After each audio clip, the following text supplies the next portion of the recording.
Pwede po bang bilisan pa natin? Mabilis na to, iho. Makakarating din tayo, hindi tayo pababayaan ng Diyos, anak. Opo, Kuya Damian, huwag kang mag-alala. Nandito na tayo. Baba na kayo, bilisan nyo. Tara. Bibilisan na natin. Ipagpasadyos natin ang lahat. Walang mangyayaring masama sa kambal. Totoo po yan. Walang mapapahamak kung tayo'y mag-iingat. Mabilis aksyonan para hindi na lumala. Alisin ang malas, alisin ang sumpa. Tahan na mga anak, huwag na kayong umiyak at nandyan na ang inyong ama. Tay, pwede niyo po ba kaming tulungan maghakot ng gamit at magkilik ng bata? Oo naman iho, kaya nga kami sumama sa inyo para tulungan kayo. Wala kayong kasalanan. Hayaan mo iho, may awa ang Diyos, hindi niya kayo pababayaan. Tama ang aking Mr. Iho.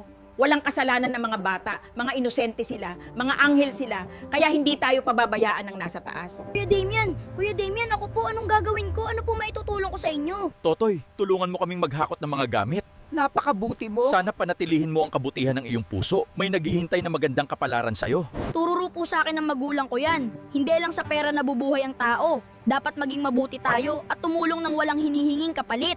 Maguguluman sa isipan namin ang nangyayari ngayon dahil sa liwanag ng kambal, hindi naman sumagi sa isip namin na masamang mga bata ang aming anak.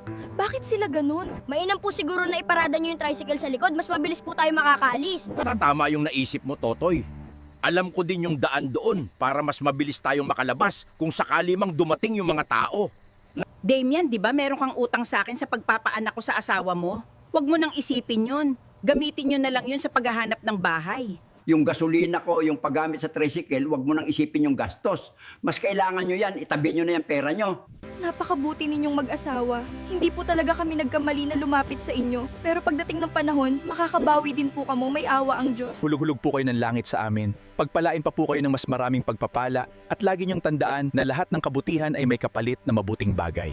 Tara po, magsimula na tayo. Maghakot na po tayo para makaalis na tayo. Mabuti pa nga. Tara na. Sige na. Tara na, punta na tayo sa tricycle. Yung natitira ako na bahala, isusunod ko na sa inyo. Sunugin! Alisin ang malas dito sa ating lungsod! Kayo doon sa likod, kami dito sa gilid, kayo sa kabilang gilid. Bilisan nyo ang pag-ikot. Itapon ang lahat ng apoy sa dulo, sa harap, sa gitna, at sa magkabilang panig, itapon ang lahat. Dapat sa inyo yan! Malas kayo dito! Umalis kayo dito! Hindi na mamalasin ang aming lungsod. Nag-uling na, nag-abo na, sigurado. Wala na sila dyan, sunog na sila, patay na rin ang apoy. Taong bayan, magsialis na tayo! Mabuti pa nga! Tara na!